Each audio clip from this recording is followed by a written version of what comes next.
Hello friends, जैसा कि हमने लास्ट एपिसोड में देखा, वांग ली अपने सैवो डेविल को उस लड़की के पीछे भेज देता है। तभी उसे पता चलता है यूसुम भाई और वो लड़की एक साथ मिले हुए हैं और वो लड़का सिर्फ लिमू वान को सताना चाहता है और कुछ भी नहीं।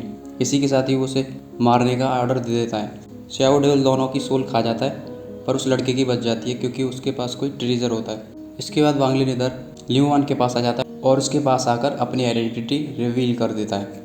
अब आगे इस एपिसोड की शुरुआत में हम देखते हैं वांग ली और मूवान एक घर में बैठे होते हैं। मूल लिवान उससे पूछ रही होती है, तुम्हारा चेहरा पहले से बदल क्यों गया। इस पर वो कहने लगता है, मेरी जो मेन बॉडी है मालियम, वो मैंने किसी की प्रोसेस कर रखी है और जो तुम अपनी आंखों के आगे देख रही हो वो मेरा असली रूप है। सीनियर ब्रदर, अभी तुमने कहा तुम्हें ब्रेक थ्रू करने के लिए एक्साइलर चाहिए। इस पर वो कहने लगता हाँ। वो कह रही होती है, तुम्हें ब्रेक थ्रू कराने के लिए एक्साइलर तो मिल जाएंगे पर लेकिन पिल फॉर्मेशन से नाचो सोल में जाने के लिए बहुत ज़्यादा स्पिरिचुअल एनर्जी की ज़रूरत पड़ेगी और अगर इन 2 महीनों में तुम एक साथ इतनी ज़्यादा स्पिरिचुअल एनर्जी लोगे तो शायद तुम्हें कुछ दिक्कत हो सकती है। इस पर वो कहने लगता है, नहीं, मुझे कोई भी दिक्कत नहीं होगी। मेरी जो कल्टिवेशन की टेक्निक है वो थोड़ी सी अलग है। ये मैंने एक सूत्रा पकड़कर अपने बॉडी का क्लोन बना कर रखा है और तुम्हें डरने की भी कोई ज़रूरत नहीं है। मैंने एक ऐसी टेक्निक को अपना के रखा है, उसी की वजह से मैं कितनी भी एक्साइलर लूँ मुझे भी कोई साइड इफेक्ट नहीं होगा। इस पर वो कहने लगती है, और ऐसी बात है तो मैं तुमको जो मेरे पास जिससे एक्साइलर्स है वो तुमको दे देती हूँ, ये शायद तुम्हारे काम में आ जाए। इसके बाद वो उससे ले लेता है। तभी वो अपने पास से स्पिरिचुअल सिल्क निकाल कर बोलने लगता है, इसमें देखो कुछ तुम्हारे काम का आ जाए, जो मैंने पिछले कुछ सालों में ढूंढा है। इसके बाद उसके हाथ से वो स्पिरिचुअल सिल्क को ले लेती है और उसके अंदर चेक करना शुरू कर देती है। कुछ देर चेक करने के बाद तभी उसे एक वहाँ पर पिल फर्नेस मिल जाता है। उसको देखकर वो चौंक जाती है और तुरंत ही उसे बाहर निकाल लेती है। फिर उससे पूछने लगती है, सीनियर ब्रदर, तुम्हें ये कहाँ पर मिला। इस पर वो कह रहा होता है, क्या ये कोई ट्रीजर है। इस पर वो कहने लगती है, ट्रीजर नहीं, बहुत ही कुछ है। अगर ये तुमने ओपन कर लिया इसकी वजह से तुम अपने सारे काम जल्दी कंप्लीट कर सकते हो। इस पर वो कहने लगता है, अच्छा ऐसा है क्या। इस पिल फर्नेस के अंदर जो पिल डाली गई है उसे डाले हुए कम से कम काफ़ी साल हो चुके हैं। इसी वजह से ये पिल कम से कम 6th ग्रेड की तो हो ही गई होगी। इस पर वांग ली कह रहा होता है, 6th ग्रेड की। हाँ, चाहे इस पिल का कोई भी इफेक्ट हो पर ये तुमको एक सही मात्रा में स्पिरिचुअल एनर्जी प्राप्त करा देगी जिसकी वजह से तुम ब्रेक थ्रू कर सकते हो। सबसे बड़ी दिक्कत यह है कि पर इस पिल फर्नेस को खोलने का मतलब मुझे नहीं पता, और अगर मैंने इसे ज़बरदस्ती खोलने की कोशिश की तो एक्साइलर की क्वांटिटी ख़राब हो जाएगी। साथ में ये भी पॉसिबिलिटी है कि वो राख भी बन सकती है। इस पर वांग ली तुरंत अपने पास से एक स्लेट निकाल लेता है और कहने लगता है, ये मैंने किसी आल्केमिस्ट से ली थी, देखो कि तुम्हारा कुछ काम का इसमें मिल सकता है क्या। इसके बाद वो उसे चेक करने लगती है और चेक करने के बाद कह रही होती है, इसके अंदर बहुत सारी टेक्निक है पर लेकिन पिल फर्नेस खोलने का कोई भी तरीका नहीं।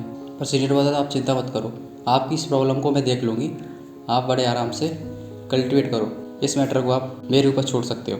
इसके बाद वांग ली तुरंत ही हेवनली फल में चला जाता है और उसकी एक्साइलर लेना शुरू कर देता है। वो पहली एक्साइलर 2nd ग्रेड की लेता है जिसका नाम जीदान होता है और लियुआन ने उसे बताया था कि ये एक्साइलर तुम्हारी माइंड को एक्सपेंड करने में मदद करेगा। इसी के साथ ही वो उस गोली को तुरंत खा जाता है और उसको तुरंत ही कल्टिवेट करना शुरू कर देता है। उसे कल्टिवेट करते हुए उससे काफ़ी ज़्यादा दिक्कत होती है जैसा कि लियुआन ने बताया था, पर लेकिन वो उसे अच्छी तरह से कल्टिवेट कर देता है। इसके बाद वो अपना हाथ दूसरी गोली की तरफ बढ़ाता है। अगली वाली पिल के नाम के बारे में उसने बताया था, ये चेंजिंग दान है और ये तुम्हारी बॉडी के अंदर के बोन मैरो और सभी इम्पल्स को क्लियर करने में मदद करती है। इसे आप थोड़े ध्यान से लेना, नहीं तो ये दिक्कत भी कर सकती है। इसके बाद वो वांग ली उसे भी कल्टिवेट करना शुरू कर देता है। इसके बाद वो दूसरी गोली निकाल देता है जिसका नाम सोइंग दान होता है और उसके बारे में लियुआन ने उसे बताया था, इस एक्साइलर को लेने से तुम्हारी सारी एक टेक्निक अच्छी तरह से वर्क करने लगेगी या इम्प्रूव हो जाएंगी। इसके बाद एक और गोली को निकाल लेता है, उसके बारे में लियुआन ने बताया था, ये वाली गोली लो, ये वाली गोली की मदद से तुम अपने अंदर की स्पिरिचुअल पावर को बहुत ही अच्छी तरह से क्लियर कर पाओगे। अब ये दूसरी वाली गोली को चेक करो, इस गोली की मदद से तुम अपने बैरियर्स को क्लियर करने में ये तुम्हारी मदद करेगी और साथ में तुम्हारी स्किल्स और हर चीज़ को बढ़ावा देगी। इसी के साथ वांग ली उन सभी गोलियों को खाने के बाद अच्छी तरह से प्रैक्टिस करना शुरू कर देता है। इसके बाद एक और पिल को निकाल लेता है जिसका नाम त्यानी पिल होता है, जो कि बता रही होती है जो बहुत ही ग्रेट टॉनिक है। ये सब अंदर से सैवो डेविल देख रहा होता है और कह रहा होता है, ए क्या कर रहा है लड़के, तुझे पता भी है त्यानी गोली कितनी ज़्यादा कीमती है, तू उसे एकदम चने की तरह चबा रहा है। वांग ली उसकी बातों पर ध्यान नहीं दे रहा होता है, तभी वो जीजी दान को भी खा जाता है। उसको देखते हुए सैवो डेविल कहने लगता है, बताओ इसने जीजी दान भी ऐसे ही खा ली, इसे किसी भी चीज़ का कोई भी मोल भाव नहीं पता, कितने ज़्यादा अमीर शौक है इसके। इतनी सारी अच्छी गोलियों को एक साथ खपते हुए देखकर सैवो डेविल को रोना आ रहा होता है। इधर वांग ली कह रहा होता है, ये तीनों गोलियाँ पहुँच चुकी हैं अंदर और इनकी पावर भी बहुत ज़्यादा ग्रेट है। तियानली पिल को निकाल लेता है और उस पिल को देखते हुए वो पुरानी यादों को सोचने लगता है जब गुफा में ली वन ने उसके लिए डेवनिक वाइन से इस पिल को बनाया था। ली वन उसको उसके इफेक्ट के बारे में बताना चाह रही होती है, वो उसे बता ही रही होती है, उससे पहले वो उसके हाथ से गोली को ले लेता है, पर उसका इफेक्ट उसको भी नहीं पता। इसी के साथ ही उन सभी गोलियों को खा जाता है और कल्टिवेट करना शुरू कर देता है। इसी के साथ ही उसकी बॉडी से काफ़ी सारी स्पिरिचुअल फ्लक्चुएशंस निकलना शुरू हो जाती हैं और वो कल्टीवेशन में मग्न हो जाता है। इधर हम ट्रेजर पेविलियन में देखते हैं जहाँ पर काफ़ी सारी किताब रखी हुई होती हैं। वहाँ पर ली वन पहुँच चुकी होती है और सभी किताबों को देखने लग रही होती है। वो वहाँ से किताबें निकाल कर उन किताबों के अंदर सभी जानकारी इसको ले रही होती है। तभी वो एक और लाल कलर की किताब को निकालती है और उसके पन्नों को पलटते हुए उसे पढ़ना शुरू कर देती है। ये वही टेक्निक है जिसे वो ढूंढ रही है और इसी की वजह से वो उस डोंगफांग पिल फर्नेस को जल्दी खोल सकती है। तभी उसे आभास होता है कि उसे कोई देख रहा है। उनका पता पड़ते ही वो अपने पास से एक स्लेट निकालती है और उसमें उस सारी जानकारी को स्टोर कर देती है।